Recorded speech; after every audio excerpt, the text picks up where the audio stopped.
Good morning and welcome to Breakfast Daily. My name is David Kwekusechi. And I am Dziffa and David.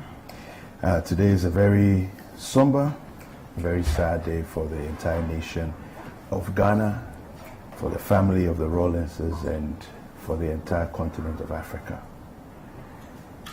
We'd like to, at this moment, observe a minute's silence.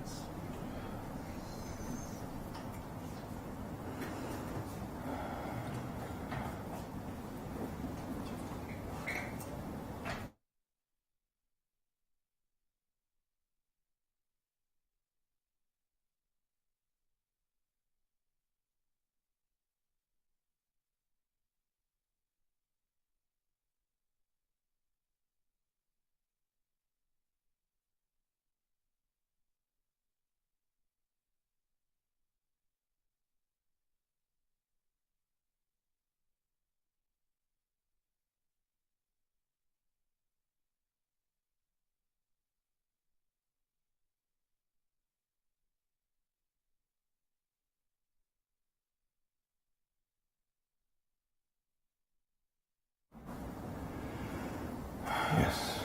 Well, welcome to Breakfast Daily again. And born on the 22nd of June in 1947, he's lived a fantastic life. He was always larger than life. And as he passed on yesterday, and the news hit us, the country was thrown into grief. 12th of November 2020 will always be remembered as a day that,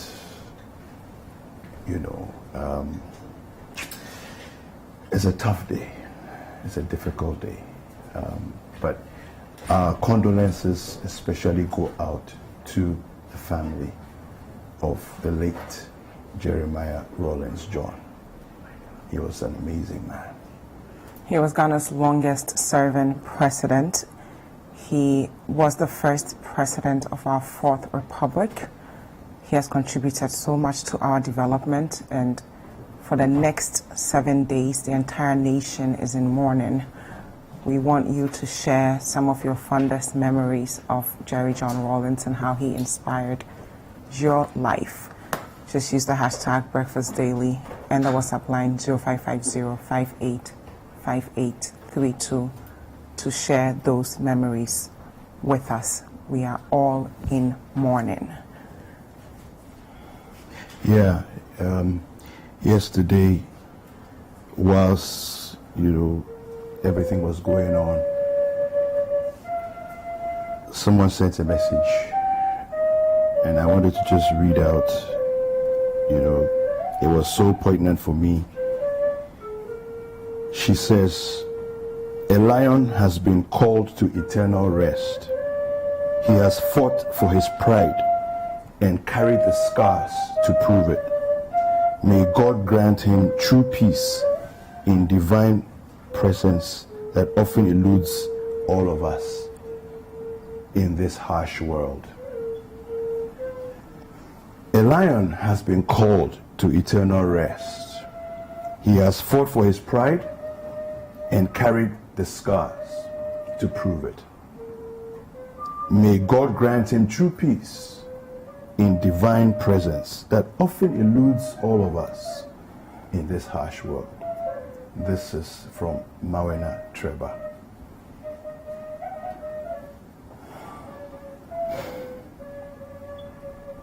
Jerry John Rawlins was born on the 22nd of June 1947.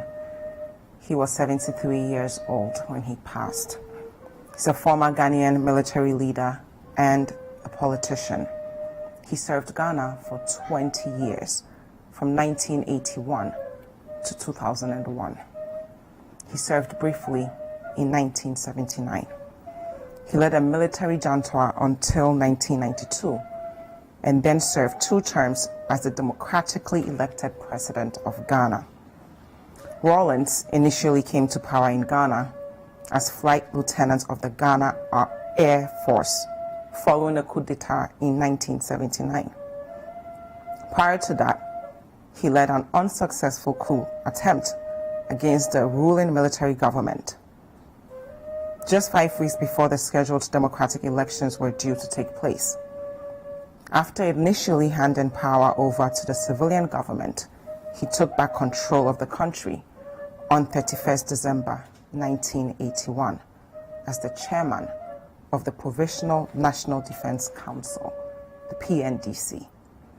In 1992, Rawlings resigned from the military, founded the National Democratic Congress, and became the first president of the Fourth Republic. He was re-elected in 1999 for 4 more years. After 2 terms in office, the limit according to the Ghanaian constitution, Rawlings endorsed his vice president, John Evans Atta Mills, as the presidential candidate for the year 2000. Yes. In Jerry Rawlings' life, he was large. In his death, he was as spectacular.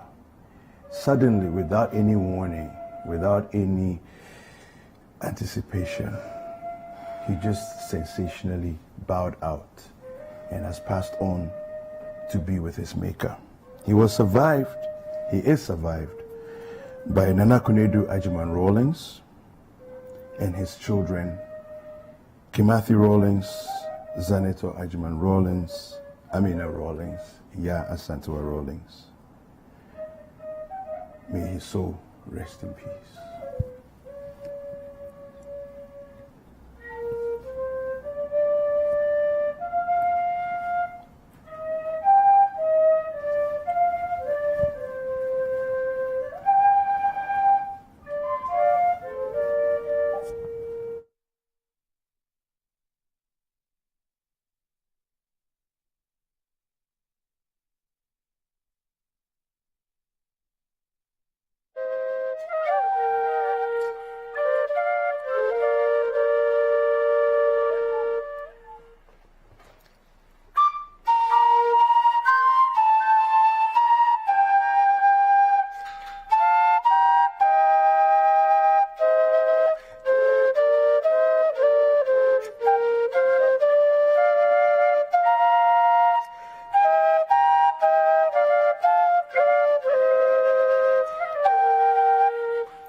The entire nation is mourning this morning because of what happened yesterday. We lost a great man, His Excellency Jerry John Rawlings, and we're going to take reactions from Ghanaians from all across the country on how they are doing and how they are handling this news.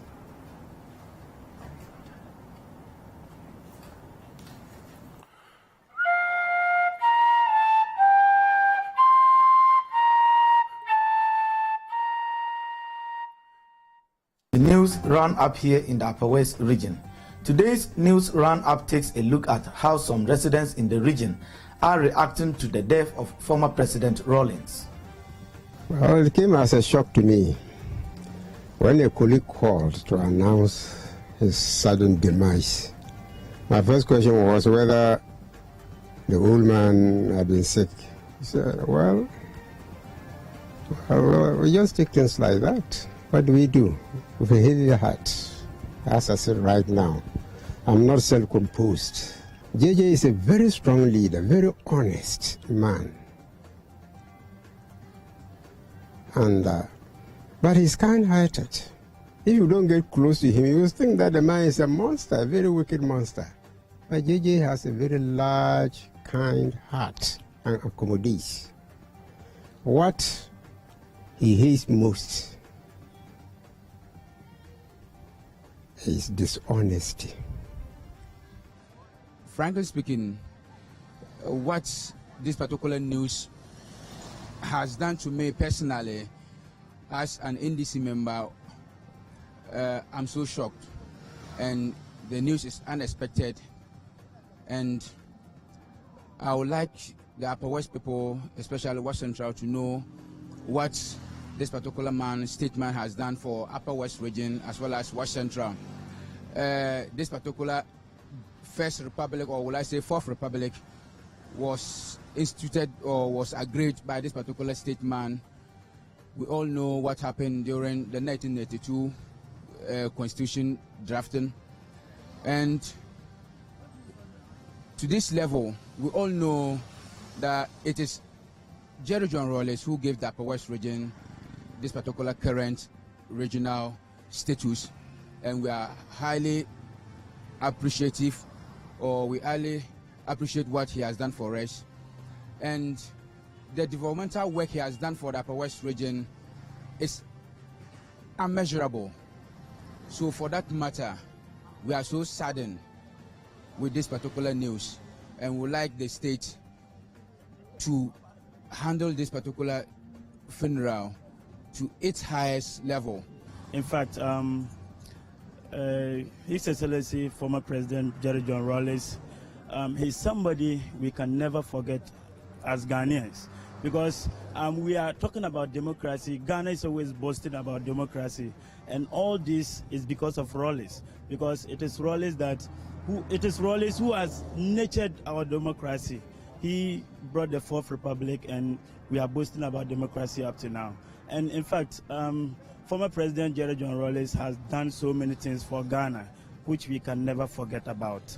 And some of the things he has done for Ghana, we can't mention all. For example, Upper West, he is the person who gave us our region, and he has done so many things for Upper West and West Central as for that matter. And then, in fact, as Ghanaians, we all need to come together and honor this great man. Ghana should honor this man all the maximum respect that he deserves. At the time that we were having Upper Region, everything you have to move from Upper West to Bolga to even just a birth certificate or whatever, you have to go to Bolga. And he did a lot for Upper West. When J.J. Rawlings wanted to bring electricity to Upper West, if you see the way papers were reporting it, graphic and other papers, they have tied light pole and other things on his waist, and he was pulling the poles to Upper West. They think it couldn't be possible. But God being so great, with his determination, Upper West had lights. And through the lights, development started trickling in. And then our roads they started tarring our roads. And he brought a lot of development to Upper West region. Apart from the fact that this man is the former president and of course the founder and leader and the chairman of the Council of Elders of the NDC, he has contributed a lot to the development of this nation. In fact, he is the longest serving president of this republic, and his contributions within the period of his reign cannot be overemphasized. He has been able to, during his tenure, he was able to maintain and stabilize the peace of the state. It was this period that we never experienced any coup d'etat. It was therefore not surprising when he was able to hand over power peacefully from he transitioned from a military ruler to a civilian ruler and of course handed over power peacefully to an opposition candidate. Good morning and welcome to News Roundup on Citi TV. From the Ashanti region, I am Hafiz Tijani. In this edition, as tributes continue to pour in following the demise of former President Jerry John Rawlings in Ghana and around the world, some residents in the Ashanti regional capital, Kumasi, have also expressed shock over the development. The residents have been sharing some fond memories of the former president with Citi News. What I learned from him, like charisma. So if a young guy growing up, if you want to have the confidence and everything, that's the kind of person that you can look up to. And when you look at Ghana, our politicians, I can say that he was the only sincere politician that, for me personally, I have known. When you talk about Kofor, Nanado, Mahama, whoever that has come to rule Ghana, he was the only sincere type of person. Because my grandma told me that every Saturday you will see people voluntarily. They will be sweeping the streets and everything, cleaning gutters.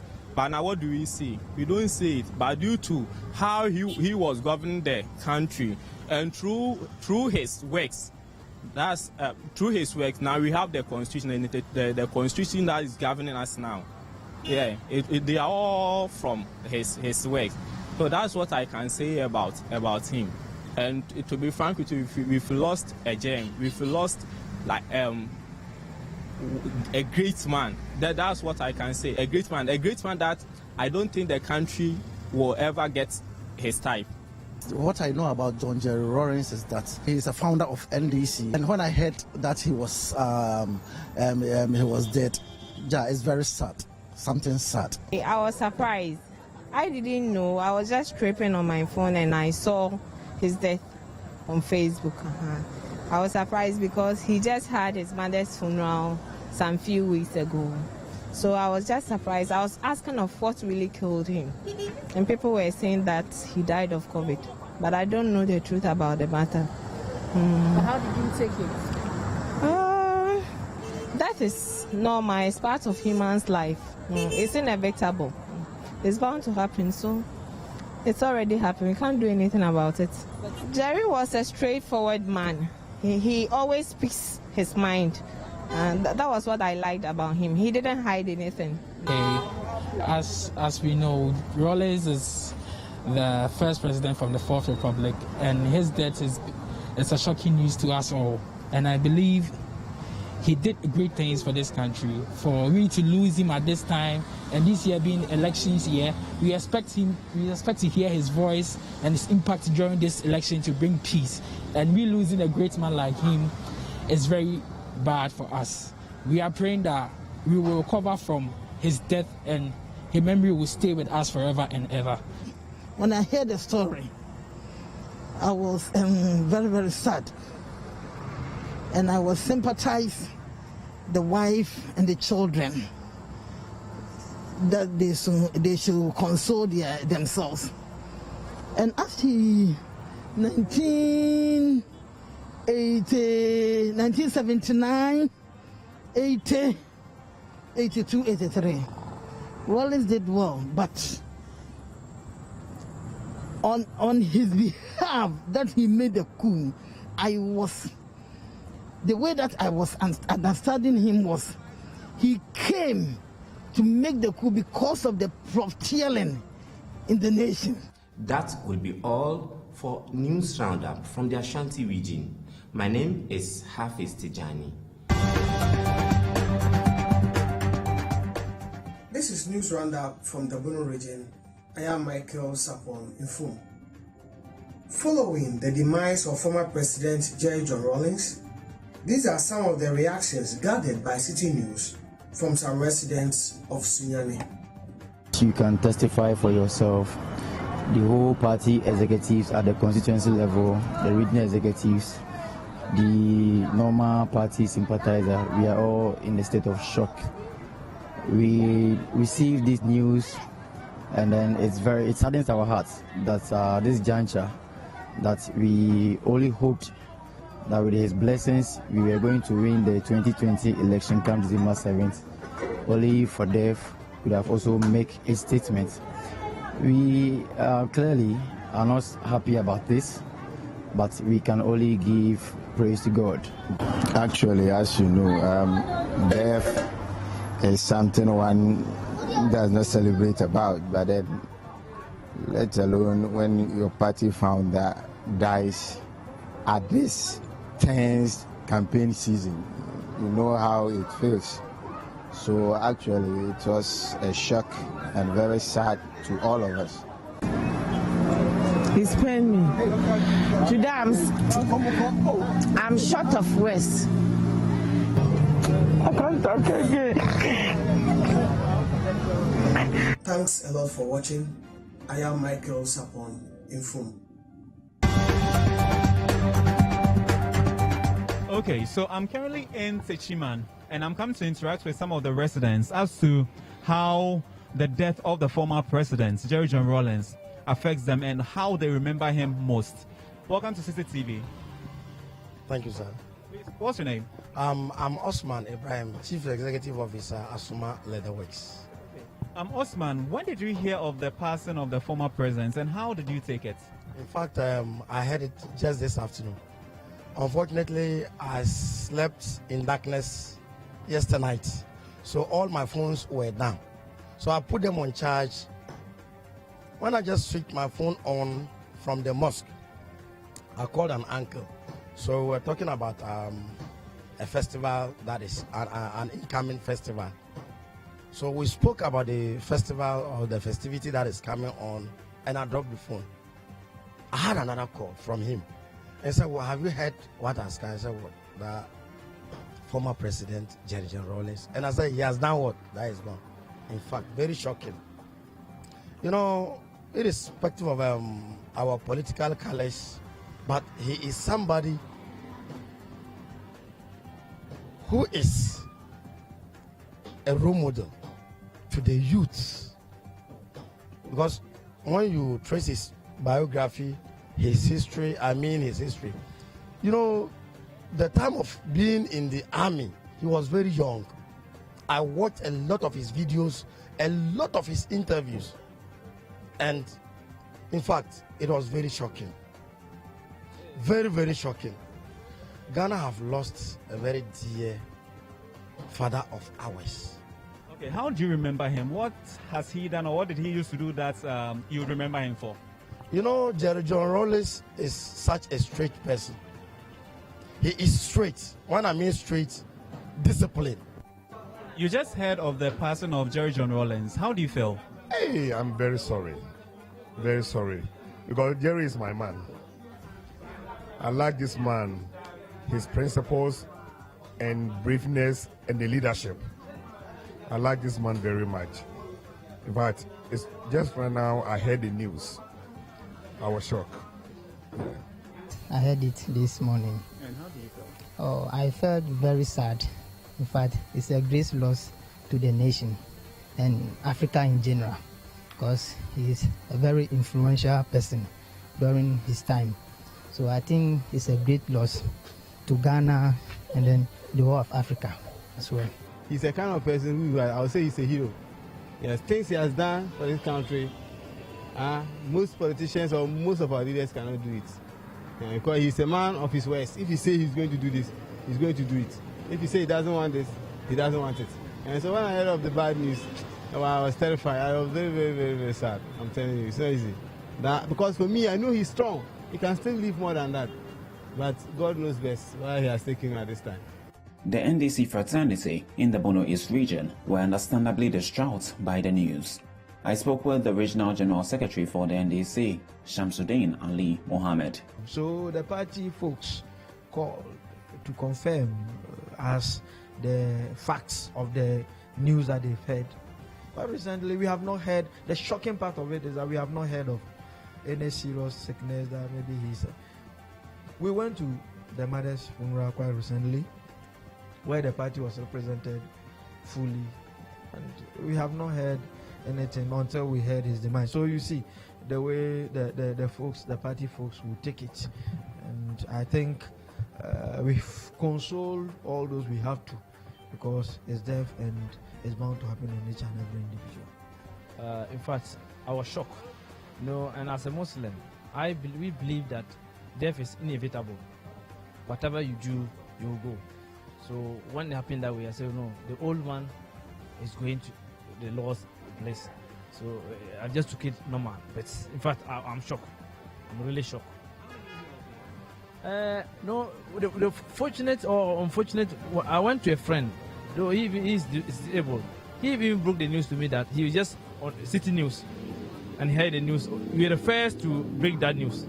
So he told me, he even called the regional chairman that this is what he's hearing. The regional chairman was shocked.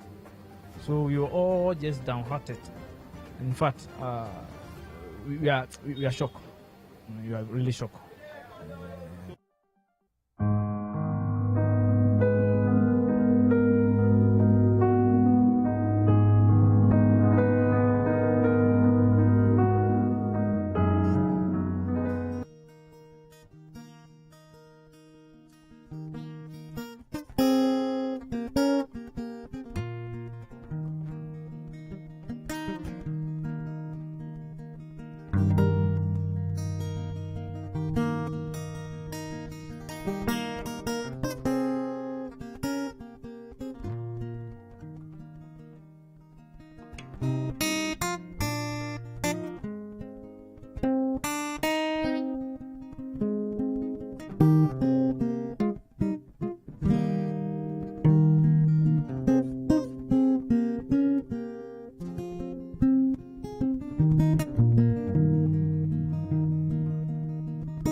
When the elders have gathered, each of them is entitled to his voice. But mind you, even in the ring of the elders, one sits at the head. And so even among the elders, one is elder. And when the elders have gathered, a child is not allowed to butt in. He is not allowed to make accusations. He's not allowed to call titles, lest he miss one and be made to pay a fine. But at least at a good point, when there is laughter, a child can put his mouth in the midst of all of it. And so at least a child can also have conversations with his elders. I am the writer king who sips communion wine from the calabash. If only I had come to pour libation, it would have been a simple matter. If I had come to talk about death, it would have been an easier matter for me, because death is simply my backdoor neighbor. Oh, I know him. Sometimes he's an angel of light, a demon of night. Sometimes he's a hunter with accurate skill and precision. Yet, sometimes he's that scavenger with no special appetite or appeal. Sometimes colorblind, but trust me, he has tastes that are not too exceptional. But still, I did not come to talk about death. Ago, Fiha. Yes, yes, somewhere John Hilpenny. You want not to. And so I am simply a child who is still learning the ropes of the world and the ways of my people. I am simply a child who would dare not give a history lesson. Because when elders begin to cry, then the child is confused with many sounds. This is simply another note to a new ancestor. So pay attention.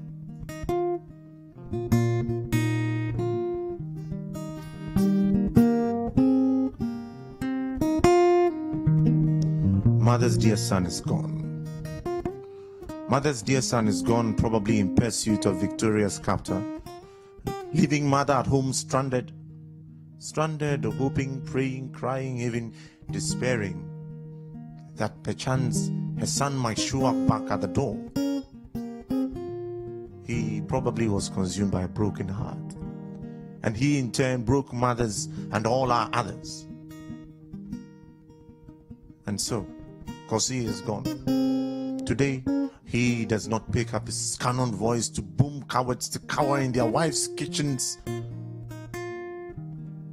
Kosi is gone after umbilical mother, yet Mother Ghana is left to mourn her warrior. He simply might have said, Mayimava, like you would know in typical fashion, but trust me, I ask you, what was Anoche not so sure of?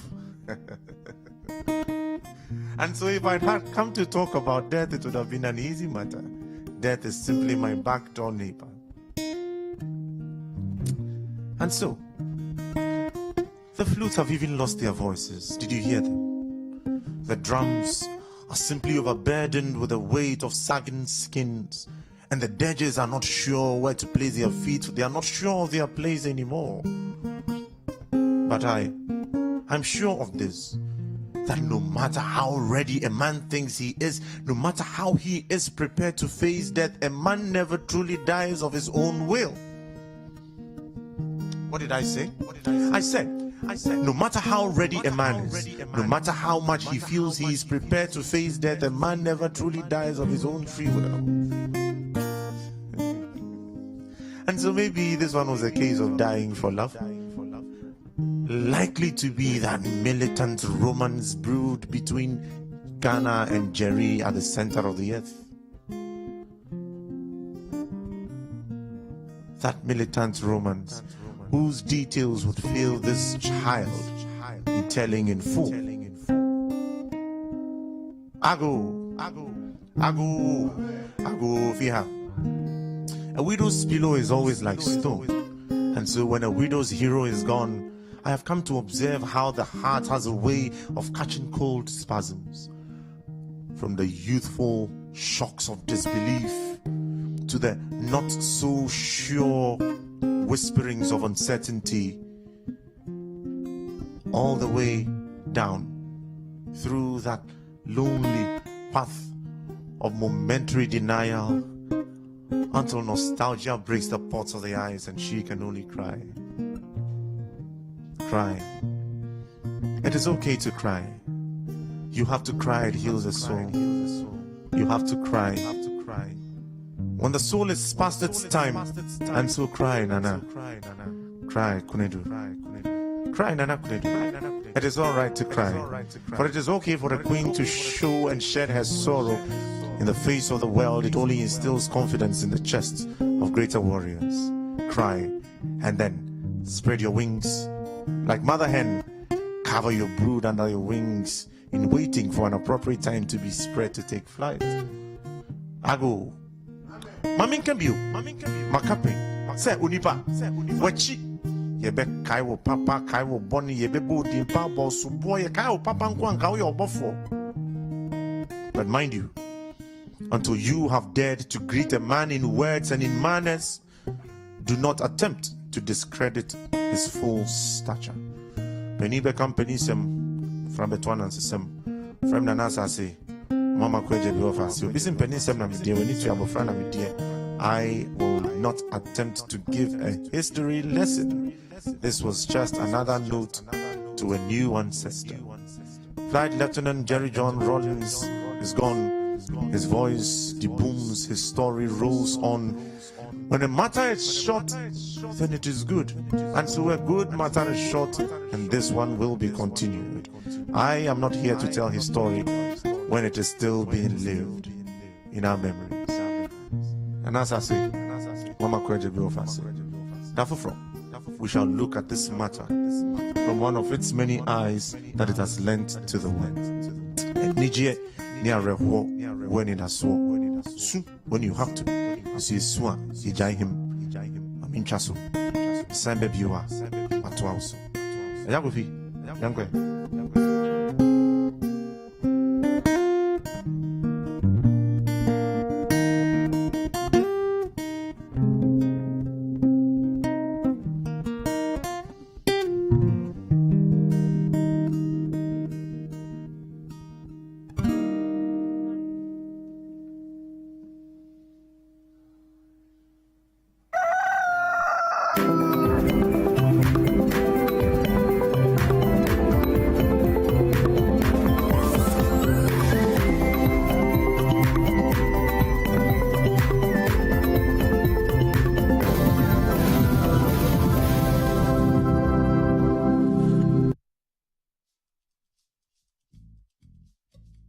COVID-19 recovered patients can no longer spread the virus.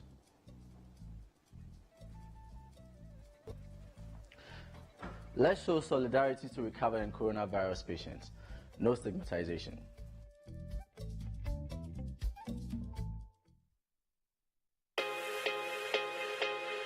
There is no promise we cannot keep. There is no commitment we cannot honor. There is no delivery we cannot guarantee. There is only one Bethel Logistics Company Limited, a licensed international freight forwarding and clearing agent, a trusted global brand with an extensive network for the movement of air freight and ocean freight worldwide. We are the trusted name for road freight into Western and Northern Africa. We are fully accredited by Ghana Customs and Excise.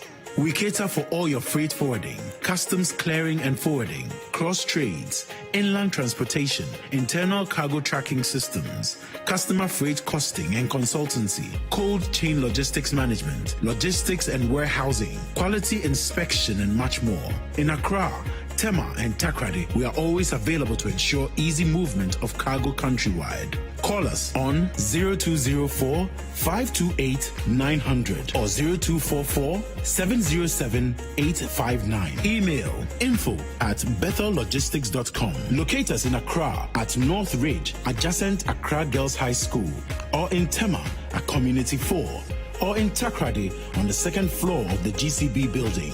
Website bethellogistics.com. Bethlog, experts in shipping logistics.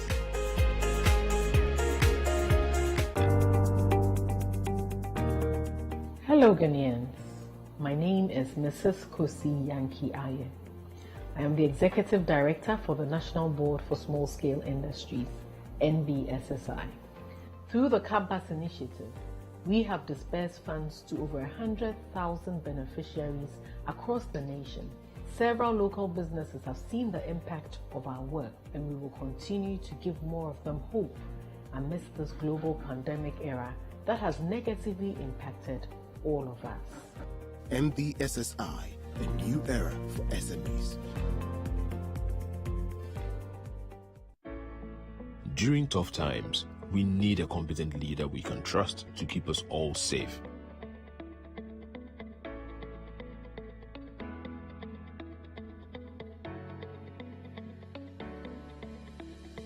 Nana gave me free water when I needed it most to keep me clean and safe from COVID-19.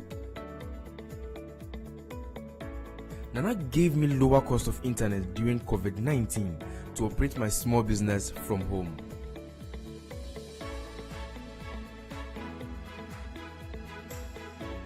Nana told us to trust him to keep our children safe from COVID-19 when we send them back to school. Nana was right. Nana gave me free electricity in my hour of need during COVID-19. Nana told us to trust him to keep Ghana safe from COVID-19.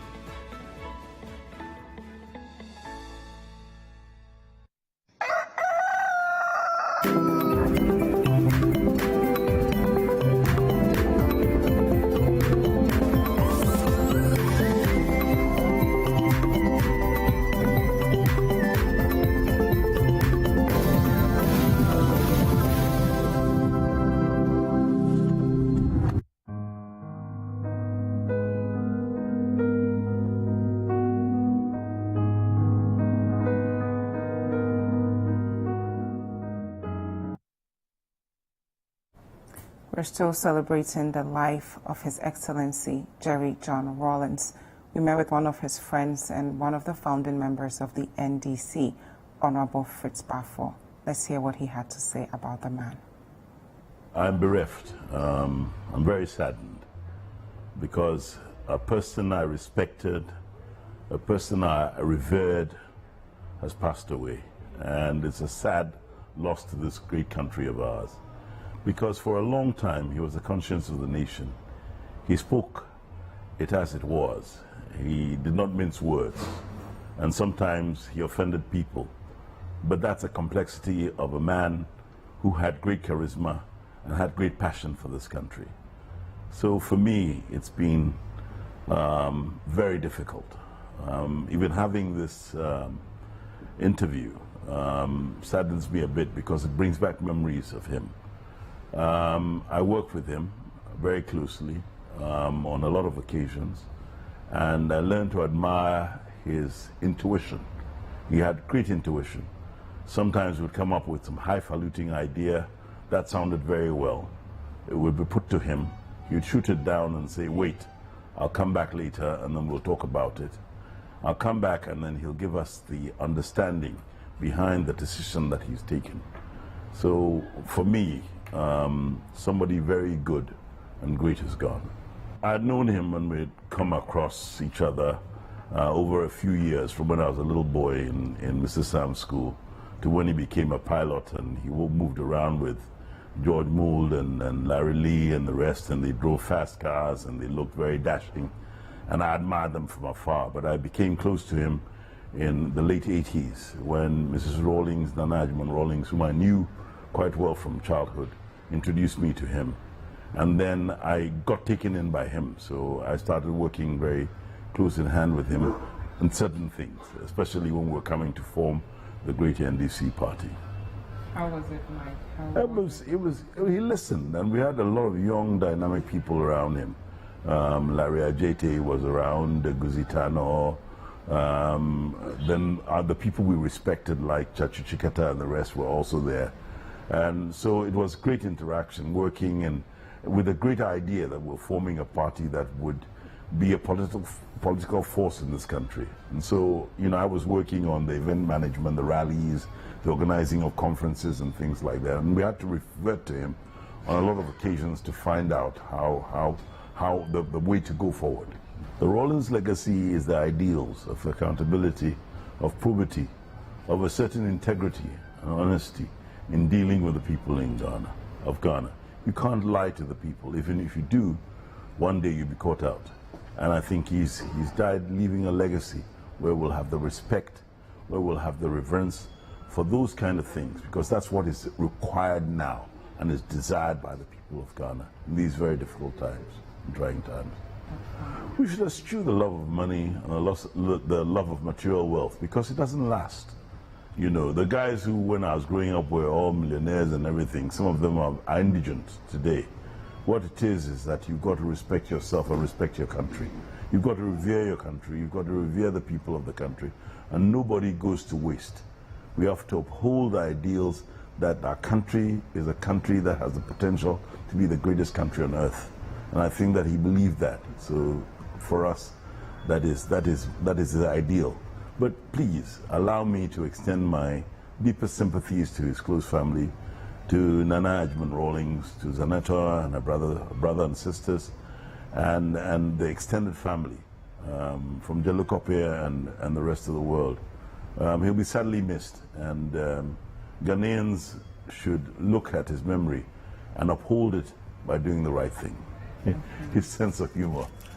We used to exchange some great jokes, and he would laugh heartily, and share in the mirth. And that sense of humor, a lot of people didn't see, but we did share a lot of jokes. Great man.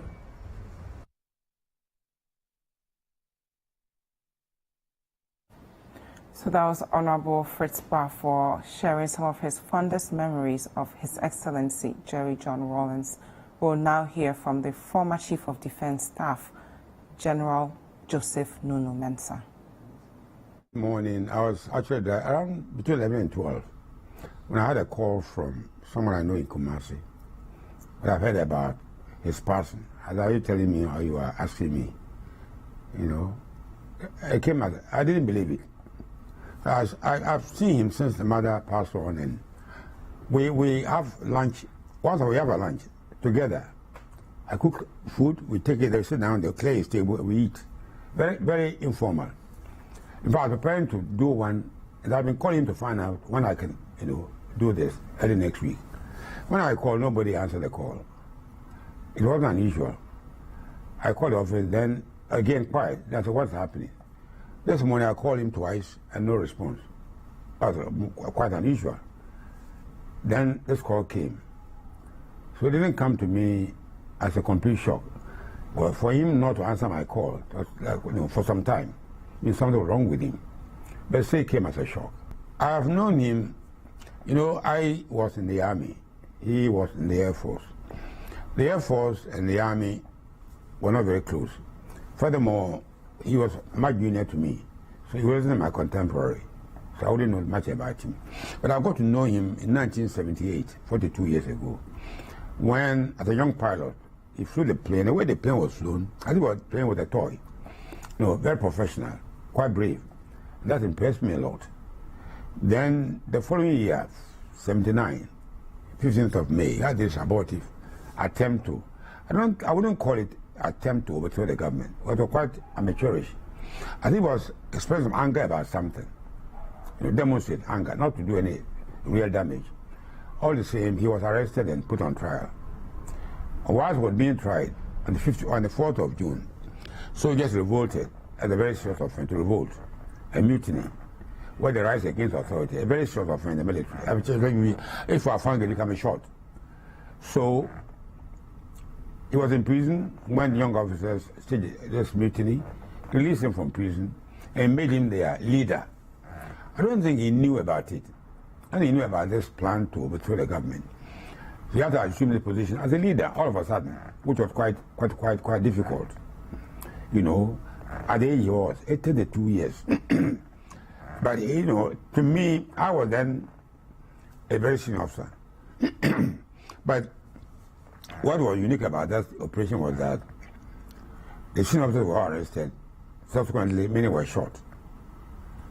Lakofo, Afrefa, Achampong, Boachi, Amedume, most of them were my colleagues.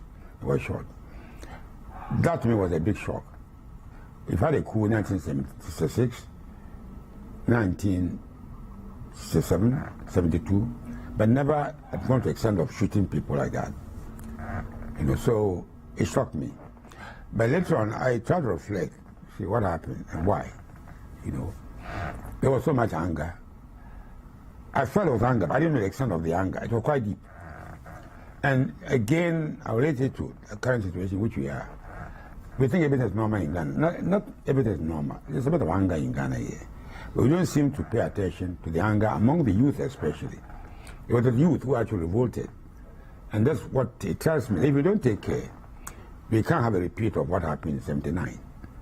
But he took over and did what he could. A young man without much experience at all. See, the Army, we deal with human beings. Air Force deal with machines, aircraft. So they were not very good at handling human beings. We are trained to handle human beings. So I was surprised at how best he was able to run the country.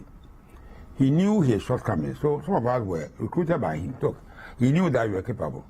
So even though we were all taken into prison, into custody, and we the senior officers, some of us went to help him to run the country. But then I think he knew he wasn't prepared for it. I don't think he planned to stay.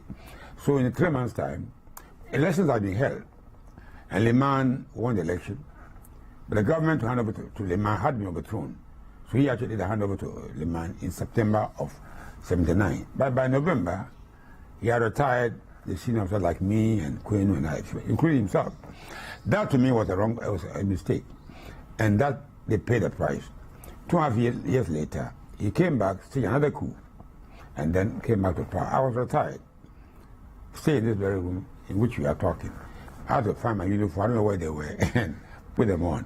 And about this time, on the 31st of December, I put on my uniform, went to Burma camp to reassume the position of Chief of Defense Staff, which I resigned from a few years later.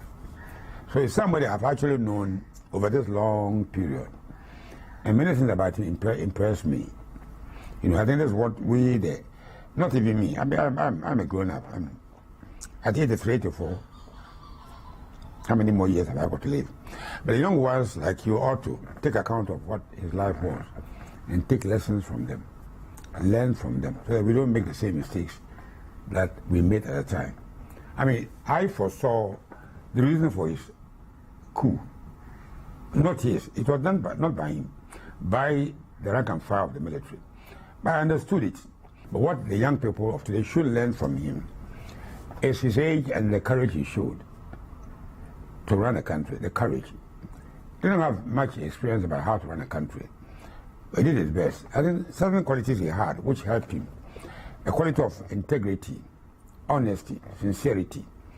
I see everything wrong with politicians. They are not sincere. You see, when we are honest with people, I remember this very room in 1981 when he came back. I reported to Burma camp. I'd left the army 2.5 years, so I had not much connection with the military. Then, but even when I finished, I came back to stay in this house. My family went away because too dangerous. There was guns everywhere here. A soldier came to stay with me. He stayed here in the living room. I live in the bedroom, just across the wall here. I didn't have any fear that. I didn't know who he was, where he came from. I had complete confidence in him that my life was safe. Today, you won't feel that safe. The military had this, what we call esprit de corps, something which bound us together. And this is what we don't have in the civilian life. You know, what would you say is the... I think his abandon, his great love for the country. You see what, many of these leaders, what is Nkrumah, Atamir, I worked at Atamir, I worked with Nkrumah for a short time, I was a young officer then, and Rawlings. They didn't come to power to acquire anything, they came to serve. But they felt something was wrong with Ghana or Africa, they came to serve. If you don't have that quality, you cannot be a leader. You have to have abundant love for the job you are doing in the country. You see, I went to a place called Sandhurst, one of the top schools in the military in Britain. And the motto is, you serve to lead. I mean, there's something here I will have shown you. Serve to lead. You can't politics to serve, but so do you lead the country. We don't come to lord it over the ordinary people and drive your Land Cruiser around with air conditioners when people have nowhere to lay their heads. You don't run a country like that. That lesson I learned, or we should learn from Rawlings, his abundant love for his country. The relation with him was, like I used to say, like the Chinese sweet and sour meal. That is sweet and sour. You see, the military, because we speak our mind, here in the civilian life we say it's disloyalty. But no, I don't see it that way. If I, for example, we used to have confidential reports. If you are serving under me, I write about you, something negative. Even I'll tell the truth about how I see you. Then you sign it. Not to say you agree, but you have seen the report. That's how I think about you. He was like me in many ways, but another thing which I haven't said here. I wonder why he was like me.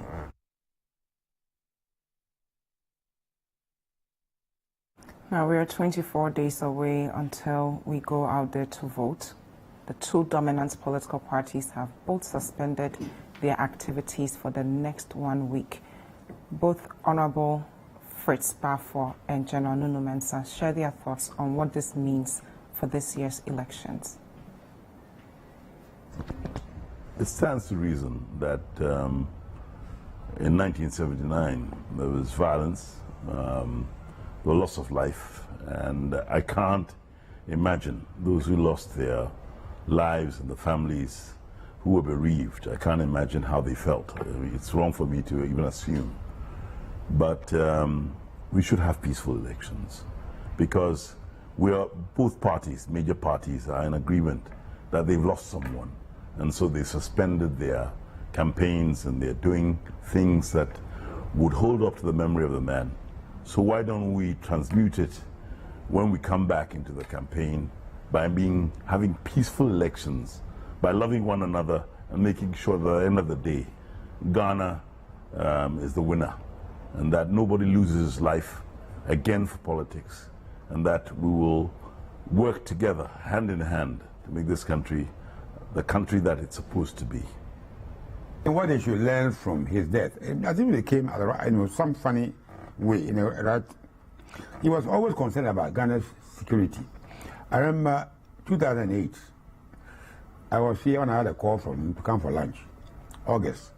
I don't understand why. When I went there, now I understood why the lunch was called. You were worried about the NPP and NDC. They are more positioning for some big fight. And from experience, you knew that if we didn't pull them back, we might have disaster. So the lunch he called us, he told me, I had then joined the NPP to talk to them to calm down. They wanted peace. He had risked his life 3 times. If Ghana broke up, means his life had been all worthless. So he was concerned about Ghana achieving peace. And today, before he died, I've been going to him regularly. Adinato is standing for the MDC at Osukroti. The wife is standing on her own as a presidential candidate. I went there with my candidate, the leader of GUM, and he advised him as if he had joined GUM. You see, he is very open. He now seems as a statesperson. Doesn't care if Adinato won or lost. As long as, somebody, Ghana was stable. Ghana was stable. To him, that was paramount. All right, and we have a press release here from the President. The President sent his condolences, and he says here, "It is with great sadness that I announce to the nation that the first President of the Fourth Republic, His Excellency Jerry John Rawlings, has joined his ancestors. This tragic event occurred at 10 past 10 a.m. On Thursday, 12th of November 2020 at the Kolebu Teaching Hospital, where the former president was receiving treatment after a short illness. I convey the deep sympathies of government and the people of Ghana to his wife, the former First Lady, Nana Kunedu Ajiman Rawlings, the children, and the family of the late president in these difficult times. I have directed that all national flags should fly at half-mast for the next 7 days in all parts of the country, and have declared 7 days of national mourning from Friday, the 13th of November, that's today, to Friday, the 20th of November. In honor of the memory of the former President Rawlings, the Vice President and I have suspended our political campaigns for the same period. Government will work closely with the family of President Rawlings on the arrangements for a fitting state funeral for the late president, and will keep the nation informed accordingly. A great tree has fallen, and Ghana is poorer for this loss. May his soul rest in perfect peace in the bosom of the Almighty until the last day of the resurrection, when we shall meet again. Amen. Nana Addo Dankwa Akufo-Addo, President of the Republic of Ghana. Yes, and Parliament is also speaking. They sent a press release yesterday that we are going to read out loud and share with you at home. So it says here, Speaker, Parliament mourn former President Rawlings. The Speaker of Parliament, Right Honourable Professor Aaron Michael Oquaye, the leadership and membership of Parliament, and the clerk to and staff of Parliament have learned with utmost sadness the passing of former President Flight Lieutenant Jerry John Rawlings today, Thursday, 12th of November 2020. President Rawlings was the first president of the Fourth Republic. He was a great statesman who devotedly spoke against corruption in all its forms. His contribution to our current democratic dispensation cannot be glossed over. His frequent appearances at functions in Parliament were always occasioned with warm exchanges between him and the Speaker, leaders and members from both sides of the House. His last public appearance was at the funeral rites of his late mother, Madame Victoria, about 2 weeks ago, at which event he looked his usual hale and hearty self. Speaker Okoye and the entire Parliament extend their condolences to his wife, former First Lady Nana Konadu Agyeman Rawlings, his children, his extended family and friends, his political colleagues, and the entire nation for this monumental loss. His passing is indeed a great loss to our republic. May he find eternal rest in the bosom of his Creator. We also have a press release from the family. It is with deep sadness that the family of His Excellency Jerry John Rawlings, retired, informs the general public that the former President of the Republic passed away on Thursday morning after a short illness. The family requests privacy at this difficult moment. Details of funeral arrangements will be announced in due course. Senator Agyeman Rawlings. Now we've been receiving some messages from you at home as we're celebrating the former president. If you have any memories you want to share, if there's anything he inspired you on, just use the hashtag BreakfastDaily. And the WhatsApp line is 0550585832, and we'll read them out loud. Simon from Dokpo says, I'm confused, devastated, and sad about the death of integrity, charismatic, probity, accountability, and force of discipline leader Jerry John Rawlings. The entire Baglo community would continue to remember you for the community SHS, water and electricity. Rest in peace. Mystic from Nsawam also says Papa J will forever be remembered for his principles, selfless leadership, probity and accountability, social justice, rural electrification projects, and many more. We have lost a hero. My condolences to his family. Rest well, Papa J. Sule Sunyani KTK says, Ghana has undoubtedly lost a great leader in an entire African. Former President Rawlings was patriotic, selfless. May his soul rest in peace. My condolences to the family. Fuseni Salifu from Kaswa Zongo says, the great oak has fallen. The world will forever remember you, Papa J. May Allah keep your soul. Yes, the entire nation will be mourning for the next 7 days. And we want to celebrate the life of His Excellency, President Jerry John Rawlings. If you have anything you want to share about him, let us know with the hashtag BreakfastDaily and the WhatsApp line 0550585832.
Nyai kwaje Georgina Samani, meto pando fesi, kakeme le sovie le galito. Eyi dolele evade, coronavirus dolele evade. Enamia fo dome kale eji yo, do la melio, nou ple la chome ton kale vava. Kakeme sebe gome be, ne ya pere miaou, ne do na ni kaiji. Ta jeme ngranko, maudi tonyeva, ta me yo tome vari, no mo kwa mi sami to ava. Through the Campus Initiative, we have dispersed funds to beneficiaries across the nation. Several local businesses have seen the impact of our work, and we will continue to give more of them hope amidst this global pandemic era that has negatively impacted all of us. NBSSI, a new era for MSMEs.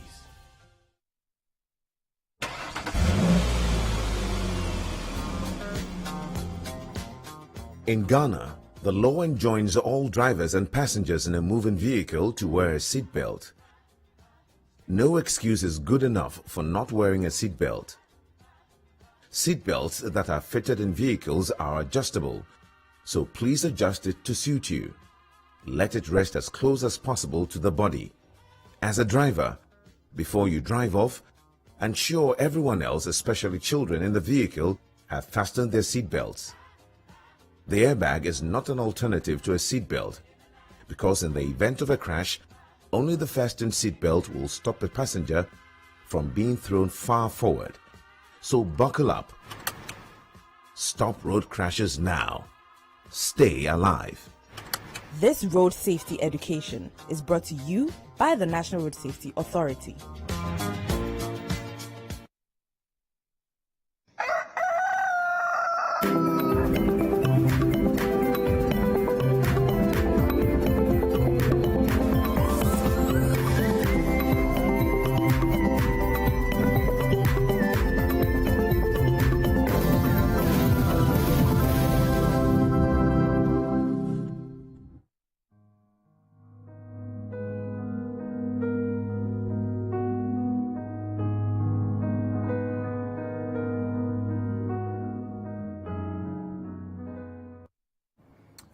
So as you well can tell by now, the whole entire show is dedicated to the memory of the former president who sadly passed away yesterday. And at this time, I have my guest with me, Kwame Dazi and Ato Kwamena, and we're going to have a conversation on the impact that the former president had on the entertainment world in Ghana. Yeah. Good morning, gentlemen. Good morning. Good morning. How are you all doing? We're fine. We're doing well. We're doing well.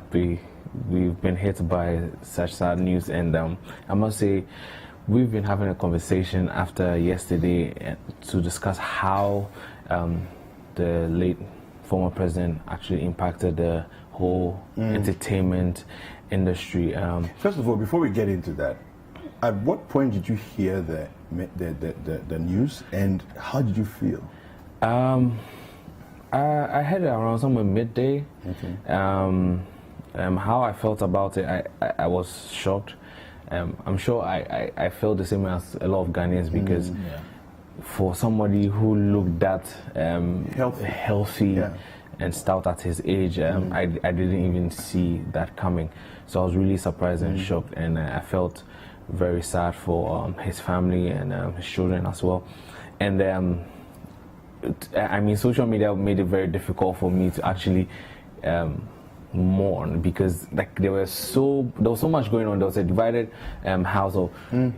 Some people saying positive things about him, some people just saying a lot of bad stuff and other things about him. So it was just a moment of mixed feelings for me. But it was hard. It was hard. Yeah. Mami, what about you? It started as rumors, as usual. Have you heard that? Yeah. Have you heard that? Yeah.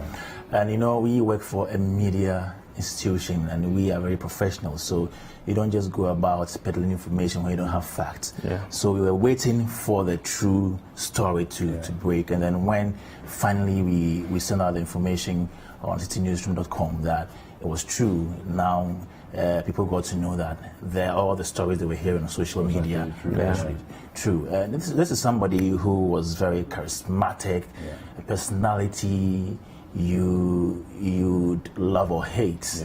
You know, he was so great. Everybody has their own shortcomings, their own negatives, if you like, and it doesn't matter whether you're alive or you are dead. Whenever it happens, people will talk about it. But we are concerned about what impact he made in the creative arts industry. Doing some research, I didn't find any concrete policies that he made for the creative industry, but at least we know that it was during his tenure that the National Theatre was built. That was in 1992 when it was opened, and it was actually a gift by the Chinese government to Ghana. And since then, it has helped the industry so much. Performances, concerts here and there. And you know, it houses the National Symphony Orchestra, the National Theatre Players, and then the other, I think, one other group. Three groups. And so these groups have benefited, and the entire creative industry has also benefited. Anytime there are events, National Theatre. Now, even at a time when even the International Conference Center was also built. Yes, that's the second one. And even though it wasn't built for such purposes, it was built for the conferences movements. Okay, and other conferences. But we've also kind of turned it into entertainment center or venue.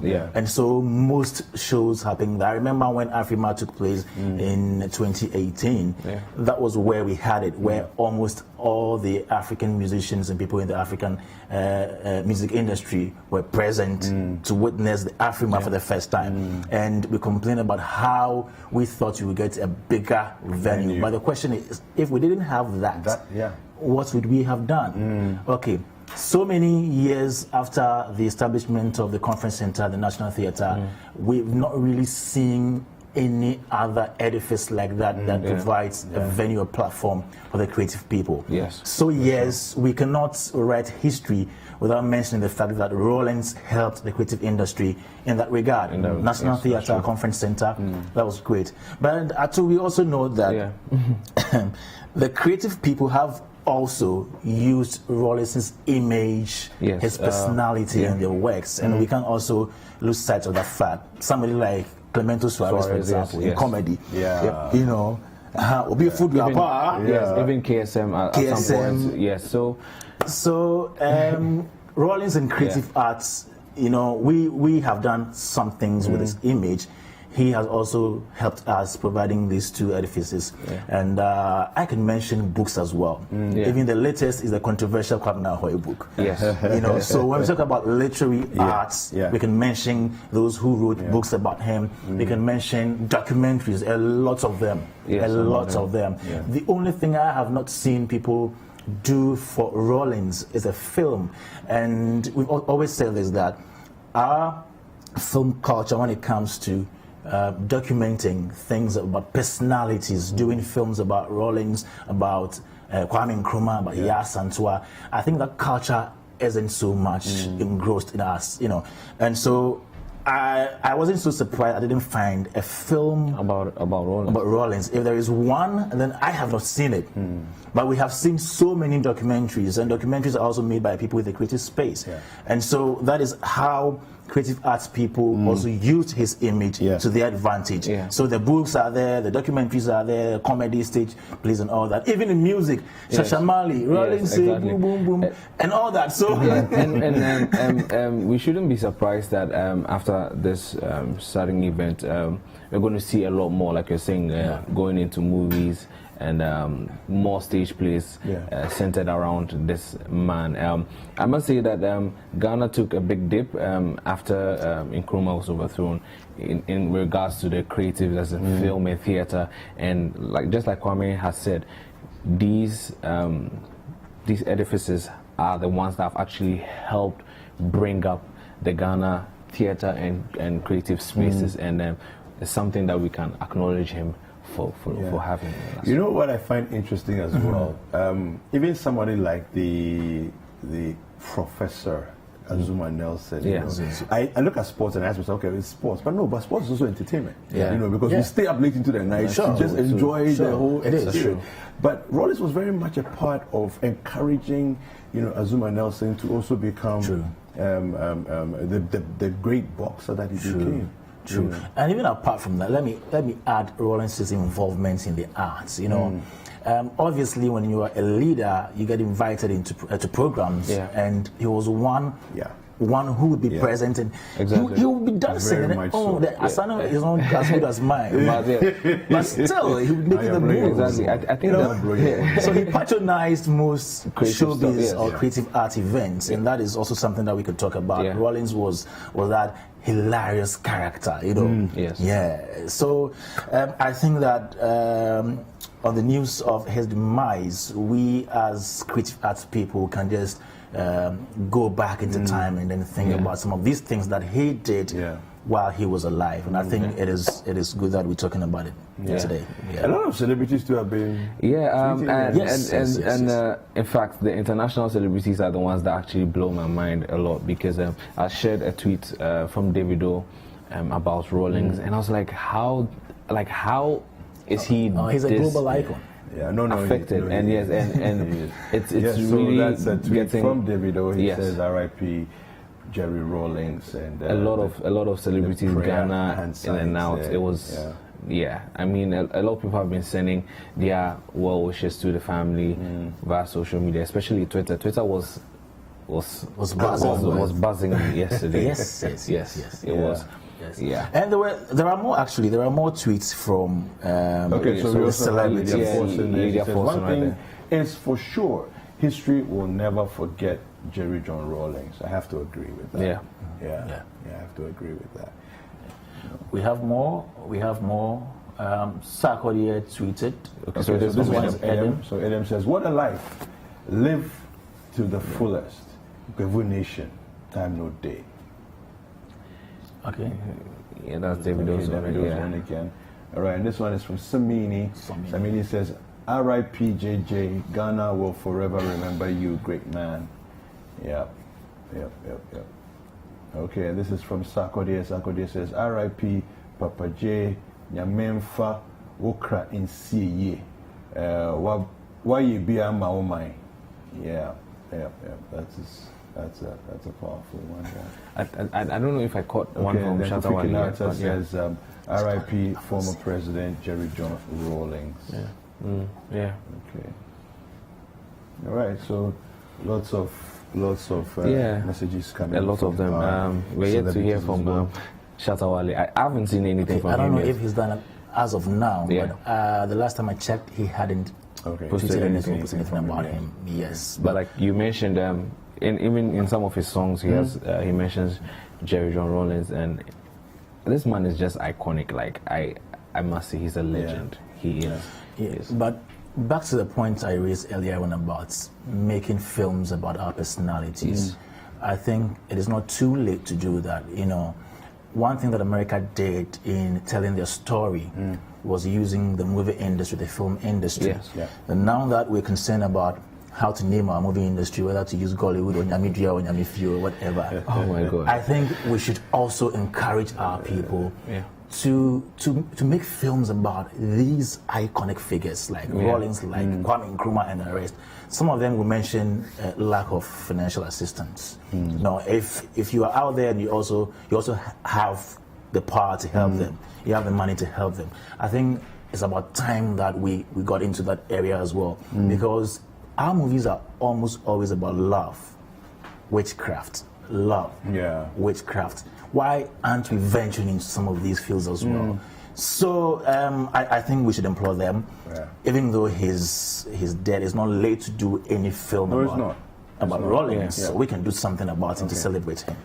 And I must say that we shouldn't downplay the fact that the creative, especially films and theater, actually help elevate our socio-economic development of the country. It's very, very important. I think that's one of the tools that Kwame Nkrumah used in his time, because the movie and film industry is very, very important to that. Yeah. Okay, so this is a tweet from Chatawali. Yeah, so, so we got it, yeah. Yeah, okay, so me rule them like Jerry John Rawlings. Yeah. Because me not take no nonsense, rest in power. My mentor, Papa J. Yeah. All right. So I missed that.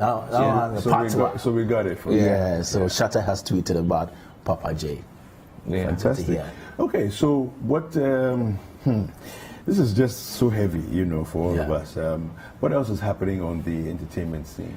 We have a lot of things happening actually, and while we are mourning the demise of Rawlings, something happened a few weeks ago. About 3 weeks ago. About 3 weeks ago, where one, I call her showbiz philanthropist.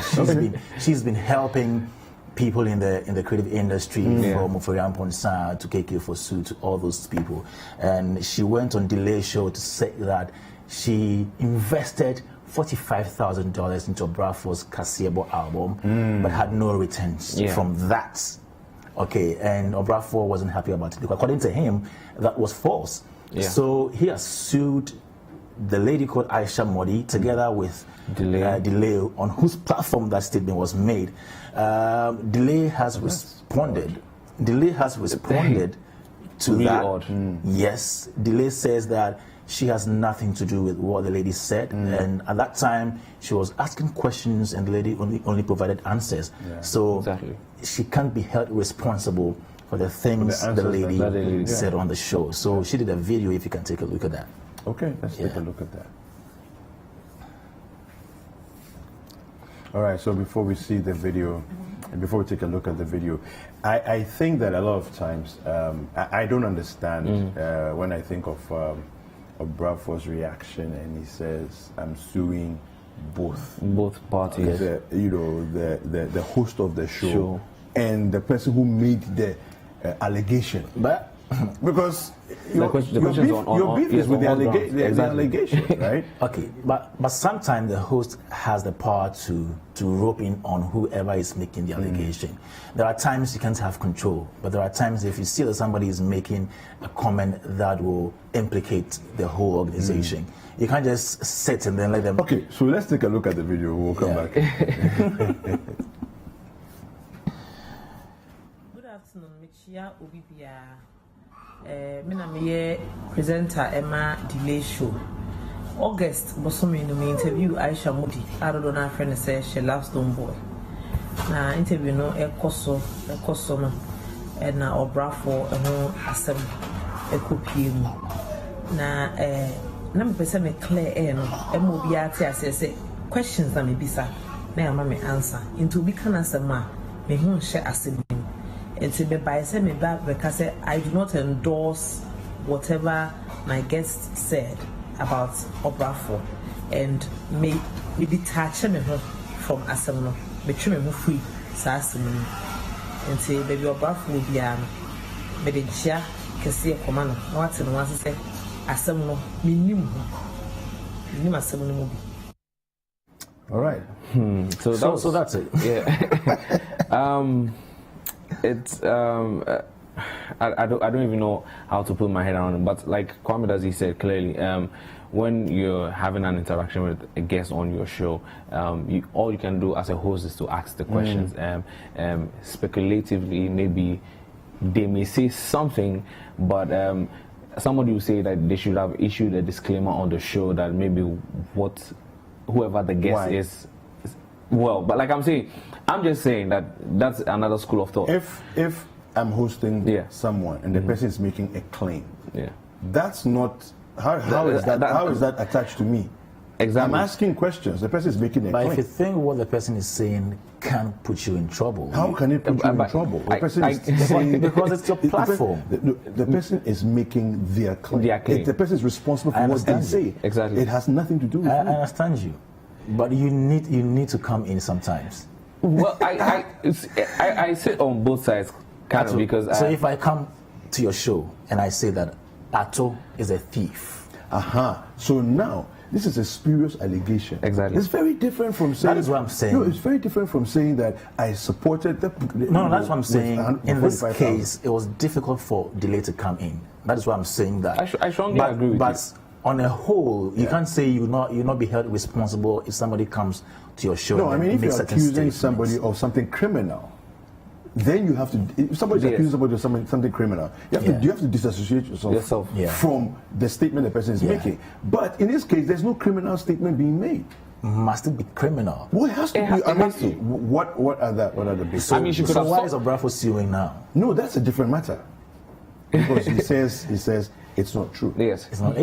But he's suing Aisha Modi, and it's just so. So we are still in the mood. We're still mourning Rawlings at this moment, and I hope that while the president has declared 7 days for us to mourn him, I'm very sure that the creative arts industry is going to do its best. Even on this show, we've seen Dela Butri, we've seen Anasasi, Hashimula paying tribute to him in a grand style. So I hope in the coming days we're going to do more for him. Fantastic. Well, thank you guys. Yeah. Okay. Today's Friday. Yeah. Of course. Countdown. City Countdown, of course. City Countdown happens on 97.3 Citi FM, the only relevant radio station you should be listening to. At 4 p.m, catch Jessica. I should bring you the 10 hottest songs in GH. So right now, you just have to delete all the songs on your phone and update it with the songs that made it to the countdown. All right. Thank you. Thank you, Kwame Dazi. Thank you, Mato Kwame. Thank you. Thank you. We'll be back after these messages. Don't go anywhere.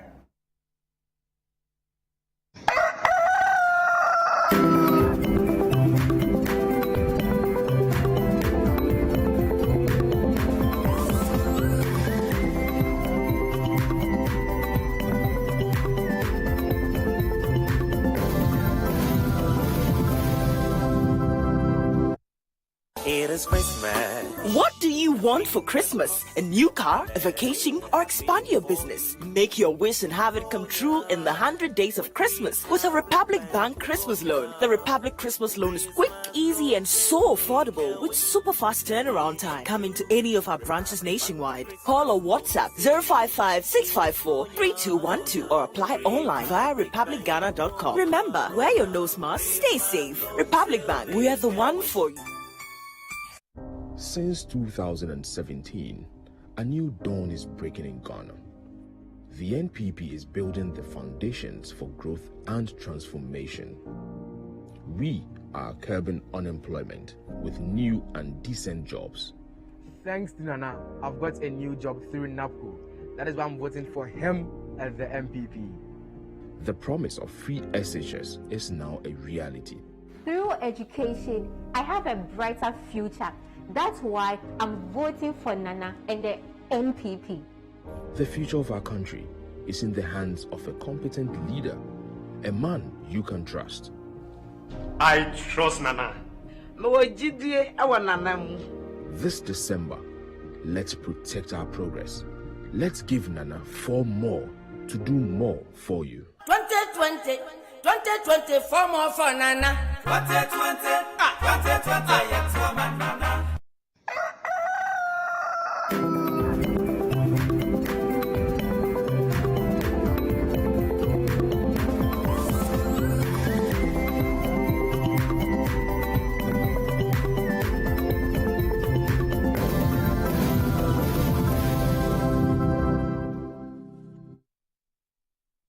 Welcome back. It's still Breakfast Daily on Citi TV. Thank you so much for staying with us. And today, for relationship, we'll be talking about dealing with the loss of a loved one. So whether you've lost someone through death, someone has left your life, it doesn't even have to be a romantic partner, but just losing someone that you love. I have with me Reverend Bernie Osei-Gia. He's going to walk us through it all via Zoom. And throughout our conversations with him, if you have any questions, let us know with the hashtag Breakfast Daily. The WhatsApp line is 0550-585832. If you're outside Ghana, you can use the country code +233. Good morning, Reverend. Dziffa, how are you doing? I think you need to unmute yourself. Oh, I'm unmuted. Oh, perfect. I couldn't hear you. Perfect. Yeah. Now, dealing with the loss of a loved one, where do we even start from? Because it begins to feel as though your entire world is crumbling down. Okay. First and foremost, good morning to all your viewers, and thank you for having me. My apologies, I couldn't be in studio today. duty and in other places called. And let me also use the opportunity to send our heartfelt, condolence to the family of His Excellency Flight Lieutenant Jerry John Rawlins, to Her Excellency Nana Konadu-Agyeman Rawlins and the entire family. Our prayers and love and heartfelt condolence, are sent to you. It's our prayer that the Lord will uphold you with His mighty hand, even as you go through this season of grief and mourning. Once again, thank you, Dziffa. The loss of a loved one is something that many times, many people deal with it differently. So many people approach it in a different way. So many people embrace it in so many different, stages. Research has shown that people show their grief in so many diverse stages.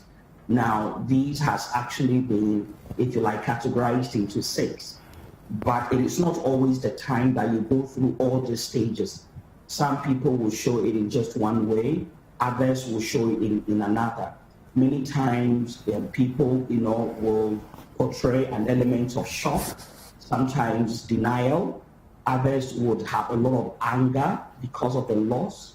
Others will go through, an element of depression.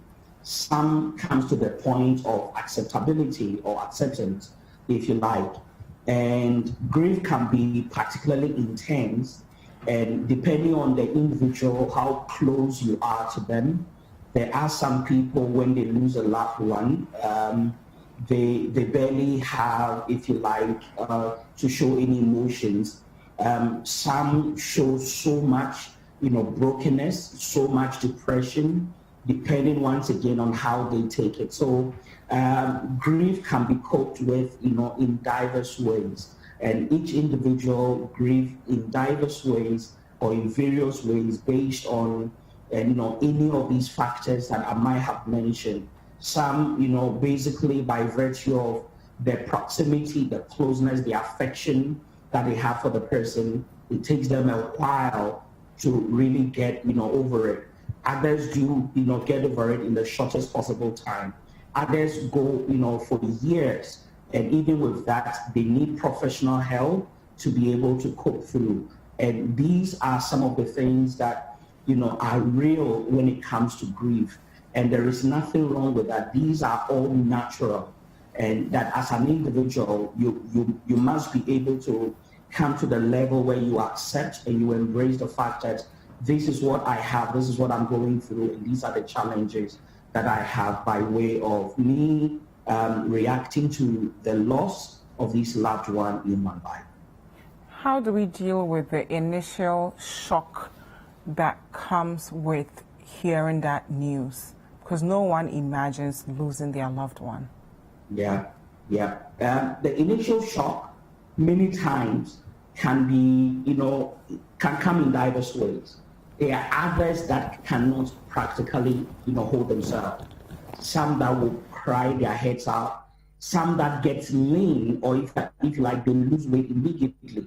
Like I mentioned earlier on, people grieve in diverse ways and diverse levels. The shock many times can be handled by your social support system that you have. When you go through that moment, you need your other loved ones that are alive to show that level of love and support for you. If you don't have this, there are people that go through depression. There are people that, if you are not careful, would want to commit suicide because the reality of who this person they have lost is to them, and what value the person brings to their life, they kind of feel like there is no replacement for it, and their best way of really dealing with it is also to follow the person. So, if you don't have a proper support system, a good counseling structure, a good, social network and social platform where you can be able to really air some of these grief. And let me say this, many times when people are grieving through their mourning, you will hear people say that, oh, man, and so on and so forth. Actually, we have to allow people to speak out. We have to allow people to cry. We have to allow people to grieve. It's part of the process of healing. It's part of the process that helps people to heal. When they shove it in, it becomes difficult. And I think that when they have that shock, it is always ideal that the support system around them helps for them to go through, that process of healing. What kinds of things should we be telling ourselves as we deal with that news? Because the minute you hear it, you're thinking, I wake up next to this person every day. Even something as simple as walking down the street becomes impossible, because by the time you move from your house to the next block, so many memories of you and that person, you just don't know how to go on with your daily activities. The truth is, this is not one of the things you sweep under the carpet. This is not one of the things you can procrastinate. This is not one of the things you can postpone. Unfortunately, it's a moment of grief. You need to allow yourself. You need to really respect that moment.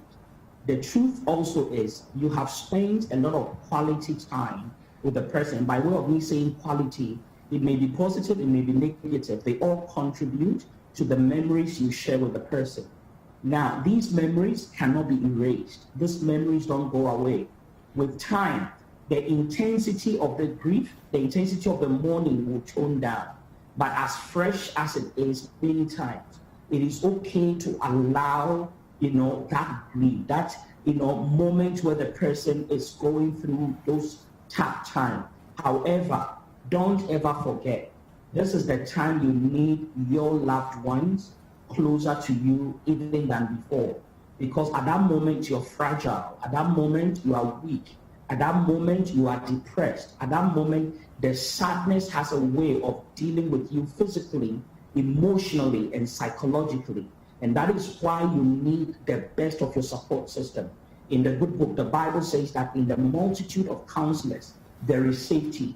So the more people you have around you, the better it becomes for you to go through those times. So many times in our social circles, in our family systems, in our tradition, when someone loses a loved one, the entire family or most part of the family move into the house. They try to be there for the person. They will sleep in the same room with the person. They will try and service and support the person because they need it. That is the time of their depression, their lowest moments. So they need as much support as they can get. And that is one of the ways that we can be able to allow people to go through, their pains of coming through the griefs and the mournings that they have to go through. But please don't take this away from anyone. When you lose a loved one, it is normal. It is natural for you to be feeling that way. It is natural for you to go through those, situations, and it must be allowed for the person to grieve. Just offer them the support they need, and with time, the tensions of the grief and the mourning will subside.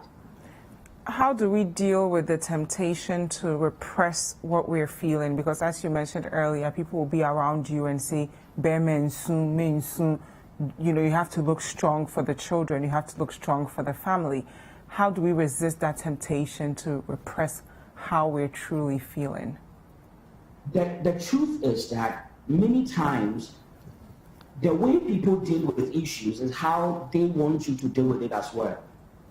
And if you are not careful to many times listen to some of these suggestions, you might end up hurting yourself even more. People repress, if you like, suppress some of these emotions into them until one day they cannot take it anymore. I don't know how come this has become accepted in our culture that Bemensu. I always say that the best of men at their best are still men.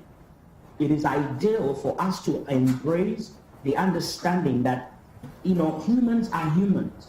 And as part of our lives, we grieve sometimes, we mourn sometimes. When we are sad, we cry.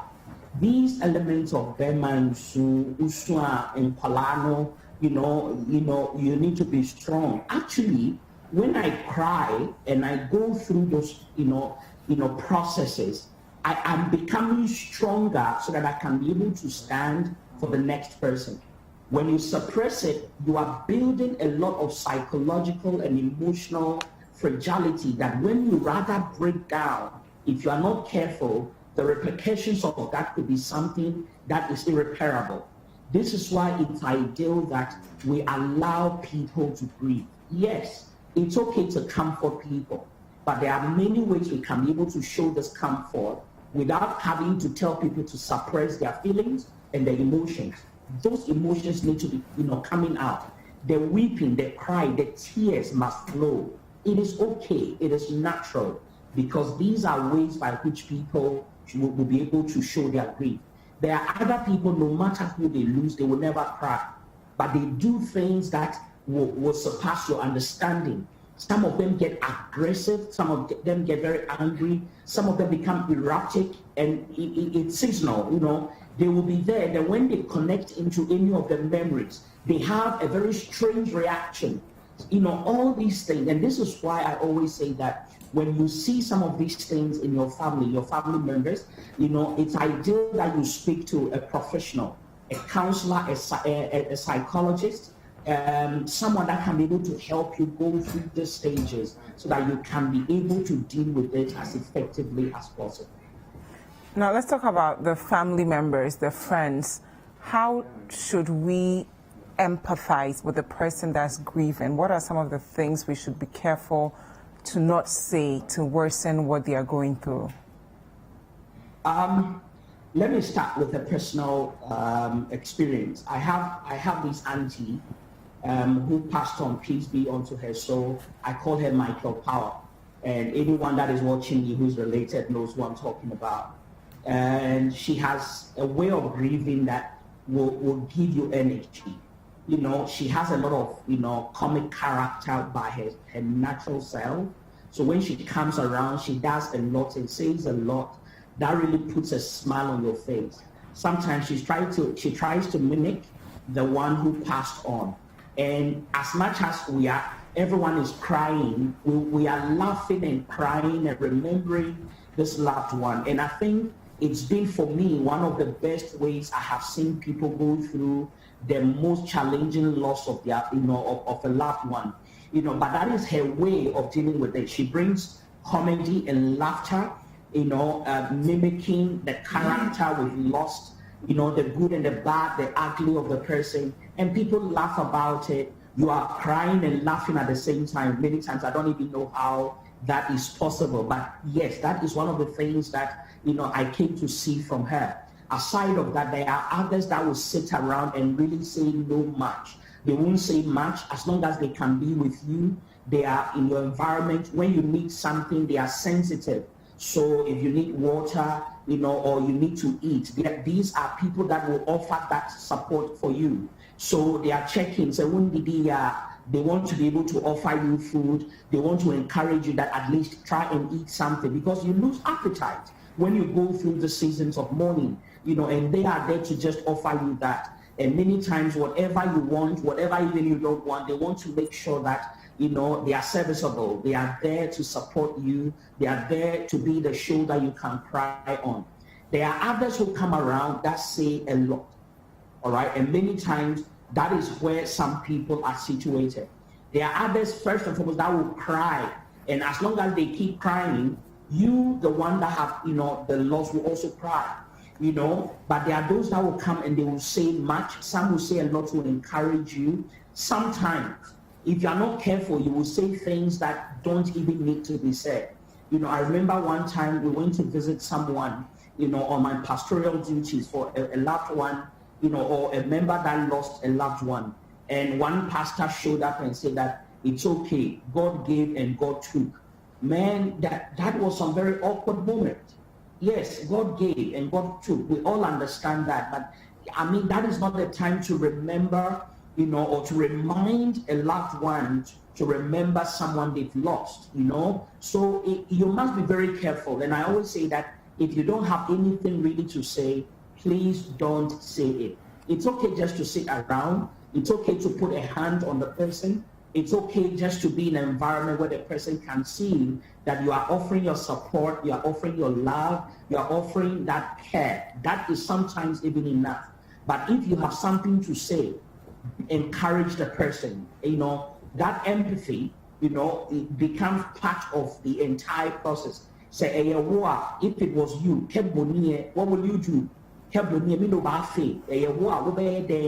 All right. So how would you want people to relate to you in a situation like that? So many times when I go into an environment like that, I don't say much. I only will share a word of prayer and a word of encouragement, and that will be it. As long as I stay there, I won't say much, unless we are bringing up stories to to remember, to share some of the memories of this person, to laugh about, to help us remember, to help us all weep, grieve together, and mourn. And I think it's all part of the process that people, friends, family, loved ones who go near the person should be able to adapt. Thank you very much, Reverend Bernie Osei-Dua, for being with us and helping us understand how to deal with the loss of a loved one. And I'm sure next week we'll talk about how to accept that loss, because that's a completely different journey that we have to go through as well. Of course, Reverend Osei-Dua is a CX and HR performance consultant and coach. We hope you've learned something about dealing with the loss, emotional intelligence, allowing yourself to be vulnerable so that you can really heal. And as I say, will give us some more performance.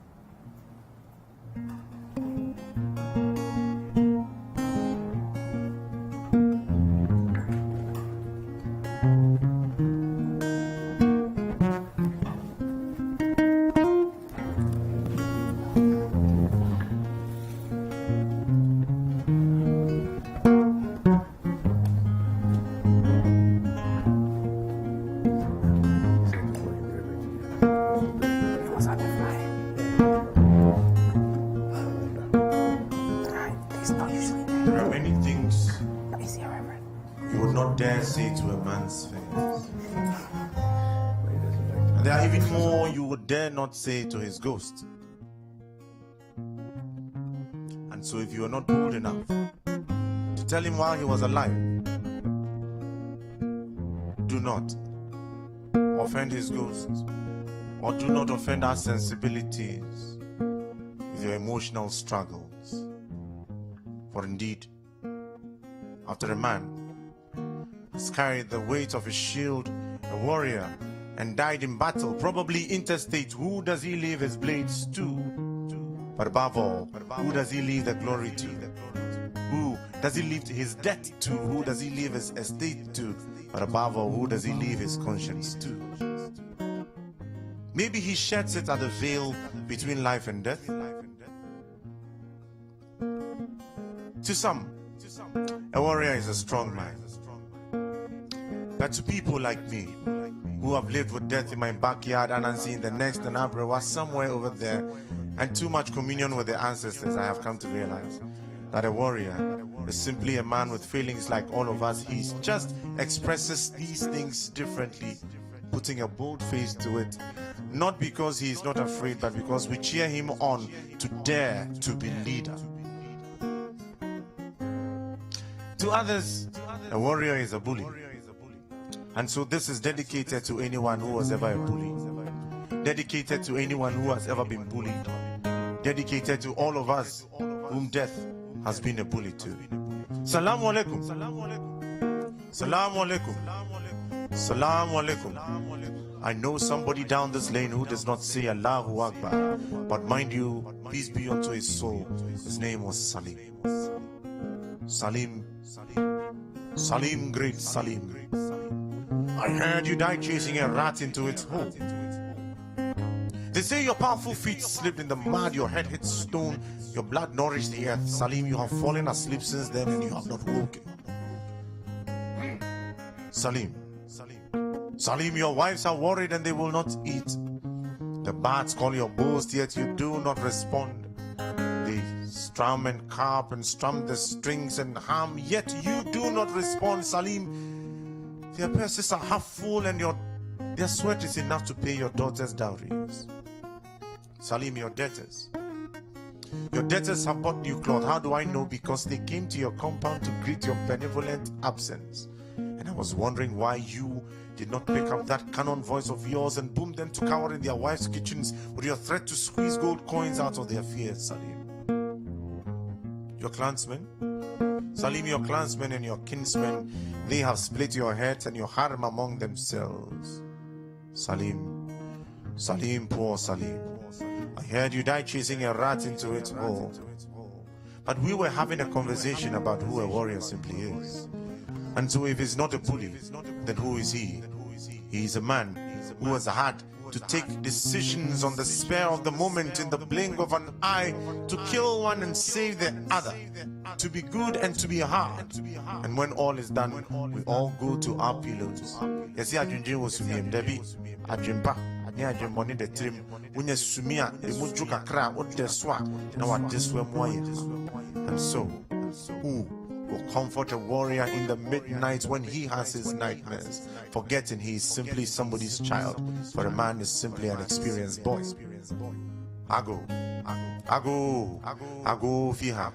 Count how many years of Ghana's history. Bear them all in one big bundle and place them on his shoulders. He might not be here to carry them anymore, but his voice still booms on. I still remain a child who would not dare offer any history lessons. This was simply another note to a new ancestor. A good matter is short, and as I say, Mama Kwejebi Wafase, I assure you, this one will be continued.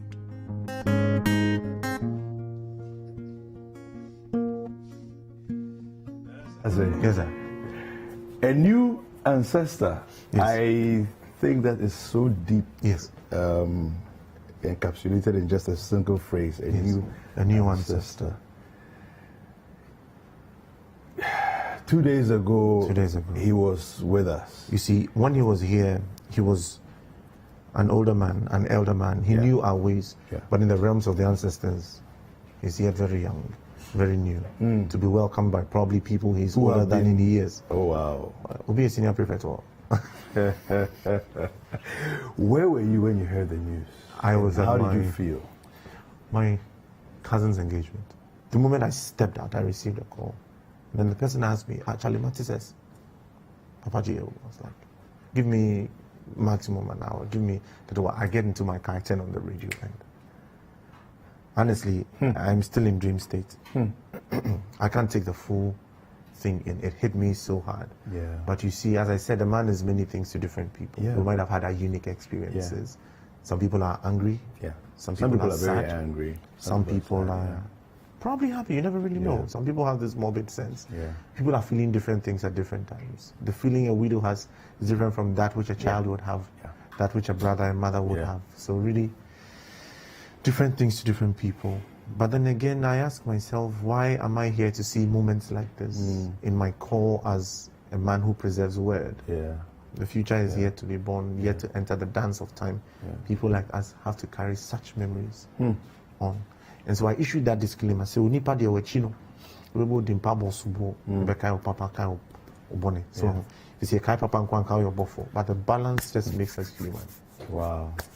And you said something in that piece there. You said, who will comfort the warrior? The warrior in the middle of the night when he has his nightmares, forgetting that he's somebody's child. Wow. Wow. Yes. Deep words. Yes. Now, as I said, what have you been up to in the last few months? Writing. Okay. Beautiful poetry.